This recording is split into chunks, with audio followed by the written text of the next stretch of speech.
ચાંદીપુરા વાયરસને લઈને મોટા સમાચાર સામે આવ્યા છે। સાબરકાંઠાથી આ મહત્વપૂર્ણ વિગતો પ્રાપ્ત થઈ છે। ચાંદીપુરા વાયરસના સેમ્પલનો રિપોર્ટ આવ્યો છે। પુના લેબોરેટરીમાં સેમ્પલનો રિપોર્ટ મોકલવામાં આવ્યો છે। હિંમતનગર સિવિલના 4 પૈકી 1 રિપોર્ટ પોઝિટિવ આવ્યો। ચાંદીપુરાના 3 રિપોર્ટ નેગેટિવ આવ્યા છે। તો પુના લેબોરેટરીના રિપોર્ટથી સાબરકાંઠા અરવલ્લીમાં હડકંપ મચી ગયો છે। સારવાર લઈ રહેલા બંને બાળકોના રિપોર્ટ નેગેટિવ જોવા મળ્યા તો મૃત્યુ પામેલી અરવલ્લીની બાળકીનો રિપોર્ટ પોઝિટિવ આવ્યો છે। હજુ બાકી રિપોર્ટની રાહ જોવામાં આવી રહી છે। ત્યારે 3 દિવસથી હિંમતનગર સિવિલમાં કોઈ નવો કેસ નથી।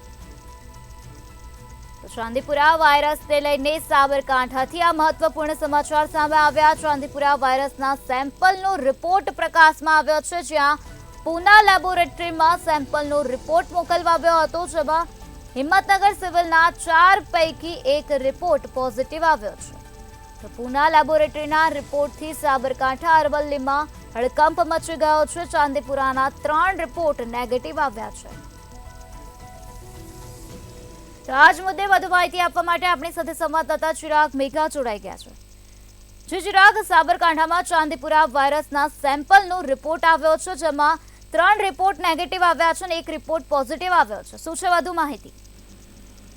જી નિરાલી, વાત કરવામાં આવે તો ચાંદીપુરમ વાયરસ છે, ચાંદીપુરમ વાયરસનો કહેર જોવા મળી રહ્યો છે। ખાસ કરીને હિંમતનગર સિવિલ હોસ્પિટલની અંદર અત્યાર સુધીમાં 8 જેટલા બાળકો છે, તે 8 જેટલા બાળકોને શંકાસ્પદ હાલતની અંદર ચાંદીપુરમ વાયરસને લઈને એડમિટ કરવામાં આવ્યા હતા, જેને લઈ જે આરોગ્ય તંત્ર છે તે આરોગ્ય તંત્ર દ્વારા આ તમામ બાળકોના રિપોર્ટ છે, તે સેમ્પલ છે તે પુણે લેબોરેટરી ખાતે મોકલવામાં આવ્યા હતા। અને 1 સપ્તાહની રાહ જોયા બાદ જે ગત મોડી રાત્રે પુના લેબોરેટરીમાંથી એક અહેવાલ પ્રસારિત કરવામાં આવ્યો છે, તે રિપોર્ટ જાહેર કરવામાં આવ્યા છે। જ્યારે હિંમતનગર સિવિલ હોસ્પિટલના 4 પૈકી 1 રિપોર્ટ છે તે 1 રિપોર્ટ પોઝિટિવ આવ્યો છે, જ્યારે અન્ય 3 રિપોર્ટ છે તે અન્ય 3 રિપોર્ટ નેગેટિવ આવ્યા છે। જો કે ખાસ કરીને પુના લેબોરેટરી સાબરકાંઠાની અને અરવલ્લી જિલ્લાની અંદર હડકંપ તો જોવા મળી રહ્યો છે। જો કે સાથે સાથે હાલમાં સારવાર લઈ રહેલા બંને બાળકો છે તે બંને બાળકોના રિપોર્ટ નેગેટિવ આવ્યા છે, જેને લઈ આરોગ્ય તંત્ર છે તે આરોગ્ય તંત્રએ રાહતના શ્વાસ લીધા છે। જો કે છેલ્લા 12 દિવસ અગાઉ જે મૃત્યુ પામી હતી,